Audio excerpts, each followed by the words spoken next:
नमस्कार दोस्तों, बहुत दिनों से कमेंट आ रहे थे कि इसेंट्रिक फुटिंग पे वीडियो आना चाहिए। लीजिए दोस्तों, इस साइट पे दोस्तों जितने भी आप कॉलम देख रहे हैं ना, अधिकांश में इसेंट्रिक फुटिंग ही आपको देखने को मिलने वाली है।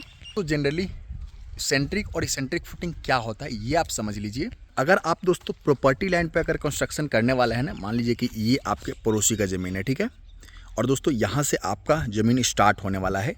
आप अपने ज़मीन का 1 इंच भी दोस्तों इधर अपने पड़ोसी की तरफ या तो खिड़की वगैरह खोलने के लिए या फिर कोई भी अदर काम के लिए दोस्तों सेटबैक एरिया नहीं छोड़ रहे हैं, तो ये इसेंट्रिक फुटिंग ही एक सहारा है दोस्तों। लेकिन इसको बनवाने का तरीका बिल्कुल अलग होता है। बहुत से लोग इसको सेंट्रिक फुटिंग के साथ कंपेयर करते हैं कि ये कमज़ोर होता है। ऐसा कुछ भी नहीं है। तो आप यहाँ सिचुएशन अच्छे तरीके से समझ पाएंगे। अगर आप बिल्कुल प्रॉपर्टी लैंड पर कंस्ट्रक्शन कर रहे हैं तो आपको इस तरीके से इसेंट्रिक फुटिंग की ही आवश्यकता होती है दोस्तों। जो ये वाला फुटिंग है ना, इसको हम सेंट्रिक फुटिंग बोलते हैं। मतलब आप देखेंगे गड्ढा के चारों तरफ जगह है और बीच में दोस्तों यहाँ पे जो है वो कॉलम निकला है, क्योंकि इनके पास पीछे में जगह है खिड़की वगैरह खोलने के लिए, ठीक है। जहाँ अब इस साइड में दोस्तों मान लीजिए ऑलरेडी घर बना हुआ है, और दूसरी चीज़ इस वाले फुटिंग का दोस्तों जो कॉलम होते हैं ना, उसके चारों साइड फुटिंग का जाली रहता है।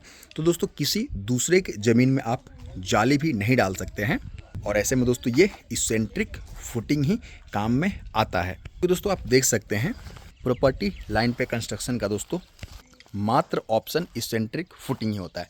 लेकिन ये नॉर्मल फुटिंग से दोस्तों कमज़ोर किसी भी मायने में नहीं होता है। लोग कहते हैं कि सेंट्रिक फुटिंग ज़्यादा मजबूत होता है। दोनों के बीच में दोस्तों जो डिफरेंस है ना, सेंट्रिक फुटिंग ज़्यादा इकोनॉमिकल होता है। मतलब कि दोस्तों जो एक्स्ट्रा सरिया यहाँ पे सपोर्ट करने के लिए लग रहा है ना, वो सेंट्रिक फुटिंग में आपको देने की आवश्यकता नहीं होती है।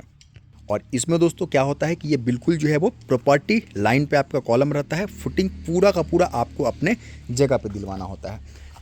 चूँकि दोस्तों अगर मान लीजिए आपने जो है वो यहाँ पे भी अगर सेंट्रिक फुटिंग दिया और इस वाले प्लॉट पे जब दोस्तों घर बनेगा ना, तो आपका फुटिंग किसी के भी ज़मीन के अंदर नहीं जाना चाहिए। और यही कारण है दोस्तों कि यहाँ पे जो है वो इसेंट्रिक फुटिंग का उपयोग में लिया जा रहा है, ठीक है।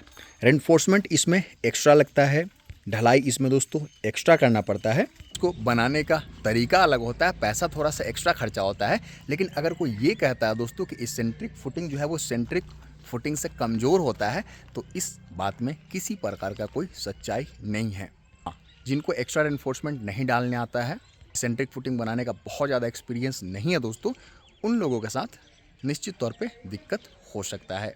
दोस्तों सिविल इंजीनियरिंग सपोर्ट के आप इंस्टा पेज से भी जुड़ सकते हैं, और इसी तरीके के बेसिक से लेकर के एडवांस जानकारी दोस्तों आप हमारे चैनल पे बिल्कुल मुफ्त में ले सकते हैं। फिर मिलता हूँ, इजाज़त दीजिए। शायद इसेंट्रिक फुटिंग क्या होता है ये आपको समझ में आ गया होगा। धन्यवाद।